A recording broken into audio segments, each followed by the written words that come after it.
ಮಹಾಸಭೆ ಕಾವ್ಯಗೋಷ್ಠಿ. ಸಭೆಯಲ್ಲಿ ಕೃಷ್ಣದೇವರಾಯರು, ವ್ಯಾಸತೀರ್ಥರು, ತೆನಾಲಿ ರಾಮಕೃಷ್ಣ, ಮಹಾಮಂತ್ರಿ, ಕವಿ ತಿಮ್ಮಣ್ಣ, ಅಲ್ಲಸಾನಿ ಪೆತ್ರಣ್ಣ, ಪಂಡಿತೋತ್ತಮರು. ಭಗವಾನ್ ವ್ಯಾಸತೀರ್ಥರೇ, ಸಾಹಿತ್ಯ ಸರಸ್ವತಿ ಉಪಾಸಕರಾದ ಕವಿಭೂಷಣರೇ, ಪಂಡಿತೋತ್ತಮರೇ, ಕುಮಾರ ಯುವರಾಜನ ಅಭಿಷೇಕ, ಕುಮಾರಿಯರ ವಿವಾಹ ಮಹೋತ್ಸವದ ಅಂಗವಾಗಿ ಏರ್ಪಡಿಸಿರುವ ಈ ಸಮ್ಮೇಳನ ನಮ್ಮ ವಿಜಯನಗರದಲ್ಲೇ ಅತ್ಯಂತ ಮಹತ್ವಪೂರ್ಣವಾದದ್ದು. ಈ ಸಂದರ್ಭದಲ್ಲಿ ನಮ್ಮ ಆಸ್ಥಾನದ ಕವಿಗಳಾದ ತಿಮ್ಮಣ್ಣ ಕವಿಗಳು ಹಾಗೂ ಕುಮಾರವ್ಯಾಸ ಕವಿಗಳು ಅಪೂರ್ಣವಾಗಿ ಉಳಿಸಿದ್ದ ಭಾರತ ಕಥಾಮಂಜರಿಯ ಉಳಿದಷ್ಟ ಪರಿಯನ್ನು ಅಮೋಘ ಶೈಲಿಯಲ್ಲಿ ಪೂರ್ಣಗೊಳಿಸಿದ್ದಾರೆ. ಅಷ್ಟೇ ಅಲ್ಲದೆ ನಮ್ಮ ಆಸ್ಥಾನದ ಅಷ್ಟದಿಗ್ಗಜರಲ್ಲಿ ಒಬ್ಬರಾದ ಅಲ್ಲಸಣ್ಣಿ ಪೆದ್ದಣ್ಣ ಕವಿಗಳು ಮನುಚರಿತ್ರೆ ಎಂಬ ಕಾವ್ಯವನ್ನು ರಚಿಸಿದ್ದಾರೆ. ಇವರಿಬ್ಬರ ಕಾವ್ಯವನ್ನು ಸವಿದು ನಾವು ಪರಮ ಸಂತೋಷದಲ್ಲಿದ್ದೇವೆ. ಇಂತಹ ಕವಿಮಣಿಗಳನ್ನು ಗೌರವಿಸುವುದು ನಮ್ಮ ನಾಡಿಗೆ ಗೌರವ. ಇದೇ ಸಂದರ್ಭದಲ್ಲಿ ತಿಮ್ಮಣ್ಣ ಕವಿಶ್ರೇಷ್ಠರಿಗೆ ಕವಿ ಪುಂಗವ ಎಂಬ ಬಿರುದನ್ನು, ಅಲ್ಲಸಣ್ಣಿ ಪೆದ್ದಣ್ಣ ಕವಿಗಳಿಗೆ ಆಂಧ್ರ ಕವಿತಾ ಪಿತಾಮಹ ಎಂಬ ಬಿರುದನ್ನು ನಾವು ಸಂತೋಷದಿಂದ ದಯಪಾಲಿಸುತ್ತಿದ್ದೇವೆ.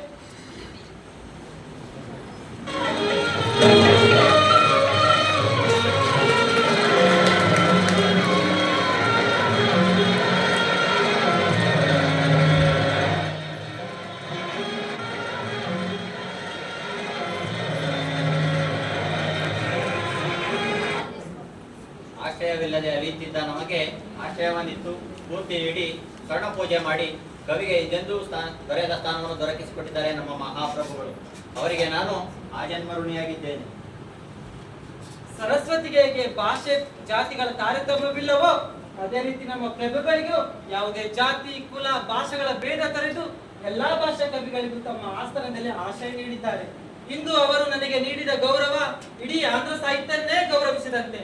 ಆ ತಾಯಿ ಭುವನೇಶ್ವರಿ ನಮ್ಮ ಪ್ರಭುಗಳಿಗೆ ಆಯು ಆರೋಗ್ಯ ಐಶ್ವರ್ಯ ಕೊಟ್ಟು ಕರುಣಿಸಲೆಂದು ಪ್ರಾರ್ಥಿಸುತ್ತೇನೆ. ಮಹಾಪ್ರಭುಗಳು ಕವಿ ಪೋಷಕರಾಗಿರುವಂತೆಯೇ ಸ್ವಯಂ ಕವಿಗಳೂ ಆಗಿದ್ದಾರೆ. ಗೋತಾದೇವಿಯ ದಿವ್ಯ ಆಧರಿಸಿದ ಅಮುಕ್ತ ಮೌಲ್ಯ ಎಂಬ ಕಾವ್ಯವನ್ನು ರಚಿಸಿದ್ದಾರೆ. ಇಂತಹ ಉತ್ಕೃಷ್ಟ ಕಾವ್ಯವನ್ನು ರಚಿಸಿದ ಮಹಾಪ್ರಭುಗಳಿಗೆ ನಮ್ಮೆಲ್ಲರ ಮೆಚ್ಚುಗೆ ಕಾಣಿಕೆಯಾಗಿ ಉರುಗನ್ ವೈಭವ ನಿವಾಸ ವಿಧಾನ ಎಂಬ ಬಿರುದನ್ನು ಸಮರ್ಪಿಸಬೇಕೆಂದು ಆಸ್ಥಾನ ಕವಿಗಳೆಲ್ಲರ ಅಭಿಪ್ರಾಯ. ಮಹಾಸ್ವಾಮಿಗಳು ಕೃಪೆ ಮಾಡಿ ಈ ಬಿರುದನ್ನು ಸ್ವೀಕರಿಸಬೇಕೆಂದು ವಿನಂತಿಸಿಕೊಡುತ್ತೇನೆ. ಸಮಕಾಲೀನ ಕವಿಗಳು ಕವಿಯ ಕೃತಿಯನ್ನು ಮೆಚ್ಚಿಕೊಂಡರೆ ಅದಕ್ಕಿಂತ ಭಾಗ್ಯವೇ ಇಲ್ಲ. ಈ ಬಿರುದನ್ನು ಸಂತೋಷದಿಂದ ದಯಪಾಲಿಸುತ್ತಿದ್ದೇನೆ. ಇದೇನು ಕವಿ ಪಾಂಡ್ಯವೋ ಅಥವಾ ಪರಸ್ಪರ ಪ್ರಶಂಸಾ ಕೂಟವೋ? ಯಾರು ನೀನು? ಸಕಲ ವೇದ ಉಪನಿಷತ್ತುಗಳನ್ನು ಕರ್ತರ ಮಾಲೆಗಳನ್ನಾಗಿ ಮಾಡಿಕೊಂಡಿರುವ ಪಂಡಿತೋತ್ತಮ ನಾನು. ವೇದ ಪುರಾಣಗಳ ಪಾರಂಗತ ಪ್ರಪಂಚವೇ ಪ್ರಶಂಸಿಸುವ ಪ್ರಚಂಡ ಕವಿ ನಾನು. ಪ್ರಚಂಡ ಕವಿಗಳೇ, ಪ್ರತಿಭೆಗೆ ನಮ್ಮಲ್ಲಿ ಪುರಸ್ಕಾರ ಇದ್ದೇ ಇದೆ. ನಿಮ್ಮ ಪಾಂಡಿತ್ಯಕ್ಕೆ ನಾವು ಅನುಮತಿ ನೀಡುತ್ತಿದ್ದೇವೆ. ಗೋವಾ ಪ್ರಸಿದ್ಧತೆ ವಿಷ್ಣು ಹಿಮಜ್ಞಾನಂ ಅತಿಪ್ರಿಯ ಆಂಧ್ರಗಿರುವಾನ ಭಾಷಾಭ್ಯಹಂ ಏಕಮೇಕತರಂ ವದ. ಈ ನನ್ನ ಸಮಸ್ಯೆಗೆ ತೆಲುಗು ಮತ್ತು ಸಂಸ್ಕೃತ ಭಾಷೆಗಳಲ್ಲಿ ಒಂದೇ ಮಾತಿನಲ್ಲಿ ಉತ್ತರ ಹೇಳಬಲ್ಲ ಸಾಮರ್ಥ್ಯ ನಿಮ್ಮಲ್ಲಿ ಯಾರಿಗಾದರೂ ಇರುವುದೇ? ಓಹೋ, ಇದು ಕವಿತ್ವವೋ? ಇದನ್ನು ಉತ್ತರಿಸಲು ಪಂಡಿತರು ಬೇಕೋ? ಕವಿಗಳೇ, ನಮ್ಮ ವಿಜಯನಗರದಲ್ಲಿ ಕೋರಿಯಾಡುವ ಮಕ್ಕಳು ಸಹ ಇದಕ್ಕೆ ಉತ್ತರ ನೀಡಬಲ್ಲರು. ಬಲ್ಲಿರಾ? ಅಷ್ಟು ಲಘುವೇ ಆಗಿದ್ದರೆ ಇಲ್ಲಿ ತಕ್ಷಣ ಬಿಡಿಸಿ ಏನು ನೋಡೋಣ. ಚಿತ್ತಕಾಯ ರಾಮಕೃಷ್ಣ, ಯಾವುದಿದು ಚಿತ್ತಕಾಯ? ಬಿಡಿಸಿ ಹೇಳಿ. ಹೇಳಿಕೊಳ್ಳುವಷ್ಟು ಕ್ಲಿಷ್ಟವಾದ ಸಮಸ್ಯೆ ಏನಲ್ಲ ಮಹಾಪ್ರಭು. ಚಿತ್ತಕಾಯ, ಕಾಯ ಎಂದರೆ ವಿಷ್ಣುವನ್ನು ಚಿಂತಿಸುವವನೇ ಚಿತ್ತಕಾಯ. ಇದರಲ್ಲಿ ಇನ್ನೂ ಒಂದು ಅರ್ಥ ಉಂಟು ಮಹಾಪ್ರಭು. ತೆಲುಗಿನಲ್ಲಿ ಚಿಂತಕಾಯಿ, ಕನ್ನಡದಲ್ಲಿ ಹುಣಸೆ ಹಣ್ಣು. ಆ ಚಿಂತಕಾಯಿ ಪಚ್ಚಕಾಯಿ ಆಹಾ ಎಂದವರಿಗೆ ಬಲು ಪ್ರಿಯವಾದದ್ದು, ಬಲು ಪ್ರಿಯವಾದದ್ದು. ಬಲೆ ರಾಮಕೃಷ್ಣರೇ, ಬಲೆ. ಸಾವಧಾನ ಸಾವಧಾನ. ಪ್ರಚಂಡ ಕವಿಗಳೇ, ಏನು ನೀವು ಸಕಲ ಶಾಸ್ತ್ರ ಪಾರಂಗತರಲ್ಲವೇ? ಸಂದೇಹವೇನು? ನೀವು ಕೇಳಿದ ಪ್ರಶ್ನೆಗೆ ನಾನು ಉತ್ತರ ನೀಡಿದೆ. ಈಗ ನಾನು ಒಂದು ಪ್ರಶ್ನೆ ಕೇಳುತ್ತೇನೆ, ನೀವು ಉತ್ತರ ನೀಡಬಲ್ಲಿರಾ? ನಾನು ಓದದ ಗ್ರಂಥ ಯಾವುದೂ ಇಲ್ಲ. ಇರಬಹುದು, ಜಗತ್ತಿನಲ್ಲೇ ಅತ್ಯಮೂಲ್ಯ ಗ್ರಂಥ ಯಾವುದೇ ಗ್ರಂಥ? ತಿಲಕಾಷ್ಟ ಮಹಿಷ ಬಂಧನ. ಏನು? ತಿಲಕಾಷ್ಟಮೈಷ ಬಂಧನ? ಆ ಹೆಸರಿನ ಗ್ರಂಥವು ನಾನು ಯಾವುದು ಓದಿಲ್ಲವಲ್ಲವೇ? ಓದಿಲ್ಲವೇ?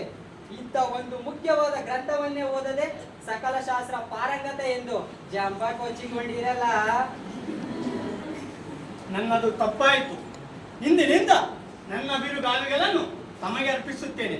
ಪ್ರಭು, ನನ್ನ ತಪ್ಪನ್ನು ಒಪ್ಪಿಕೊಂಡೆ, ನನಗೆ ಕ್ಷಮಿಸಿ, ನಾನಿನ್ನು ಬರುವೆನು. ರಾಮಕೃಷ್ಣರೇ, ಯಾವುದಿದು ತಿಲಕಾಷ್ಟ ಮಹಿಷ ಬಂಧನ ಸೂತ್ರ? ನಾವು ಕೇಳೇ ಇಲ್ಲವಲ್ಲ. ಯಾರು ಕೇಳಿಲ್ಲ ಪ್ರಭು, ಆದರೆ ಸಂದರ್ಭಕ್ಕೆ ಅನುಕೂಲ ಸಿಂಧು. ನೋಡಿದ್ರಾ ಈ ತಿಲಕಾಷ್ಟ ಮಹಿಷ ಬಂಧನ? ಪ್ರಭು, ಅವಗಾಹಿಸಬೇಕು. ನಾಳೆ ನಮ್ಮ ಮನೆಯಲ್ಲಿ ನಮ್ಮ ತಾಯಿಯ ವೈದ್ಯಕ ತರ್ಪಣ ಕೊಡುವುದಕ್ಕಾಗಿ ಎಳ್ಳನ್ನು ತರಲು ಅಂಗಡಿಗೆ ಹೋಗಿದ್ದೆ. ಆ ಅಂಗಡಿಯವನು ಎಳ್ಳಿನ ಬದಲು ಎಳ್ಳಿನ ಕಡ್ಡಿಯನ್ನೇ ಕೊಟ್ಟ. ಇದೇ ತಿಲಕಾಷ್ಟ. ಕಟ್ಟಲು ಹಗ್ಗವಿಲ್ಲದೆ ಎಮ್ಮೆಗೆ ಬಿಗಿಯುವ ಹಗ್ಗವನ್ನೇ ಬಿಗಿದೆ. ಇದೇ ಬಂಧನ, ಇದೇ ತಿಲಕಾಷ್ಟ ಮಹಿಷ ಬಂಧನ. ರಾಮಕೃಷ್ಣರೇ, ನೀವು ವಿಖಂಡ ಕವಿಗಳೇ. ಆ ಪ್ರಚಂಡ ಕವಿಯ ಅಹಂಕಾರ ಮುರಿಯಲು ಸರಿಯಾದ ಸೂತ್ರವನ್ನೇ ಹೂಡಿದ್ದೀರಿ. ಸರಸ್ವತಿ ನಮ್ಮ ದಾಸಿಯಲ್ಲ, ನಾವು ಅವಳ ದಾಸಿ ಎಂದವನು ಜ್ಞಾನಿ, ಅಂತವನಿಗೆ ಯಶಸ್ಸು. ಮತ್ತೊಮ್ಮೆ ಹೇಳಿ, ಆ ತಿಲಕಾಷ್ಟ ಮಹಿಷ ಬಂಧನ. ಆಹಾ, ತಿಲಕಾಷ್ಟ ಮಹಿಷ ಬಂಧನ ಸೂತ್ರ. ಮಹಾಮಂತ್ರಿಗಳೇ, ಪ್ರಭು, ಸಭಾಸದರೇ, ಇಂದು ನಮ್ಮ ಜೀವನದಲ್ಲೇ ಅತ್ಯಂತ ಸಂತೋಷವಾದ ದಿನ. ನಮ್ಮ ಕಣ್ಣೆದುರೇ ನಮ್ಮ ಚಿರಂಜೀವಿ ಈ ಸಾಮ್ರಾಜ್ಯದ ಸೂತ್ರಧಾರನಾಗುತ್ತಿದ್ದಾನೆ.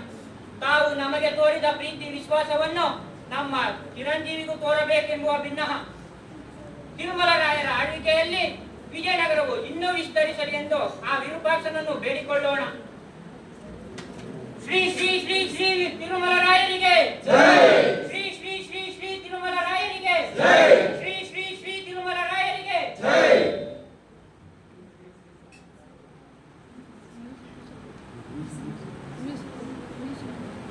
ಇದೇ ಸಂದರ್ಭದಲ್ಲಿ ವಿಜಯನಗರವನ್ನು ವಿಸ್ತರಿಸಲು ನಾವು ಚೈತ್ರ ಯಾತ್ರೆಗೆ ಹೊರಡುತ್ತಿದ್ದೇವೆ. ನಾವು ಮರಳಿ ಬರುವ ತನಕ ಕುಮಾರನ ರಕ್ಷಣೆ, ರಾಜ್ಯದ ರಕ್ಷಣೆಯನ್ನು ನಮ್ಮ ಮಾರ್ಗದರ್ಶಕರು ಮತ್ತು ತಂದೆಗಿಂತ ಹೆಚ್ಚು ಪ್ರಿಯಕರರು ಆಗಿರುವ ನಮ್ಮ ಮಹಾಮಂತ್ರಿಗಳ ವಶಕ್ಕೆ ಒಪ್ಪಿಸಿ ಹೊರಡುತ್ತಿದ್ದೇವೆ. ಪ್ರಭು, ವಿಜಯನಗರ ನೂತನ ಸಾರ್ವಭೌಮನ ಸೇವೆಗೆ ನಾವು ಸದಾ ಕಂಕಣಬದ್ಧರಾಗಿರುತ್ತೇವೆ. ನಾವಿನ್ನು ಬರುತ್ತೇವೆ ಮಹಾಮಂತ್ರಿಗಳೇ. ಜೈ ವಿರೂಪಾಕ್ಷ.